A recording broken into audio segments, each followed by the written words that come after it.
then I was also thinking about more historically focused, uh, the question of whether or not Israel is a colonial state or a refugee state, because these two different classifications, I think, have important implications for whether we think of there as being an important class distinction between the Palestinians and the Israelis. If Israel is a refugee state, then maybe both groups should have been thought of, historically speaking, as belonging to maybe a similar lower class. And then I was wondering whether or not the Marxist framework lends itself to the adjudication of disputes over land rights. But these are just a few of the ways in which I was wondering how the Marxist framework might apply, but maybe you have an idea for how you like to think about it. All right. Yeah. Let me, I'm a little taken aback. I've never heard the concept refugee state. That's very interesting. You know, at first, as I was preparing for these, I'll just respond to that a little bit first. As I was preparing for this conversation, and I'm having a couple of others on the same topic, I tried to read.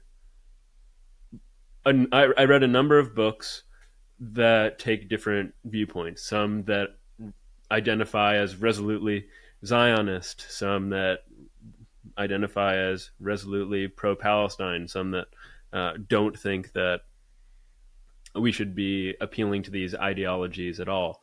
But one of the things I got out of a particularly Zionist book by a woman named Noah Tishby is that Israel ought to be considered a refugee state because it was populated by people who were displaced by such things as the Holocaust, for instance.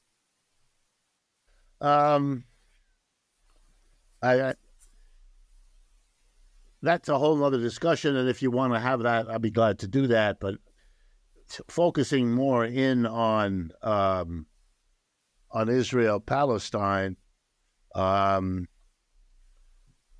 you can the concept of a refugee would have to come from the concept of refuge.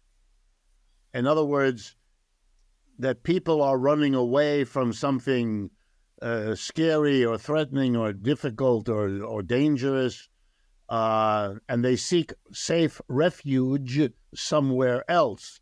And as they run from the location that is dangerous to the location that is a refuge, they thereby become a refugee, a person that has made that movement.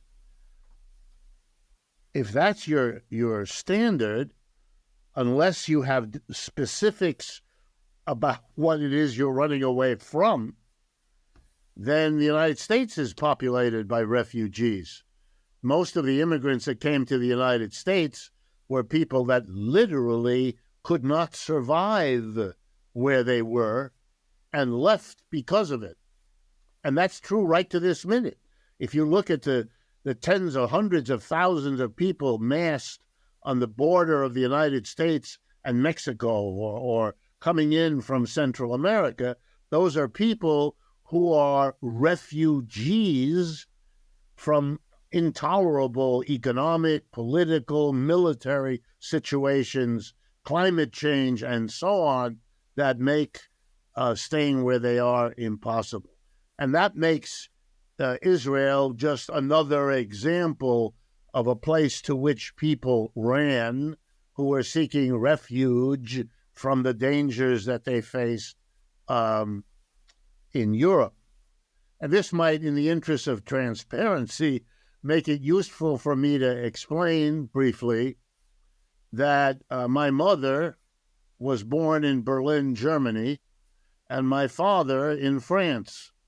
And both of them were refugees who left Europe and came to the United States, as many did in those years. So I'm an American. I was born in the United States, but I was born to parents who were refugees. And so, I'm part of that story. And I'm sure that shapes what I'm about to say to you in all kinds of ways.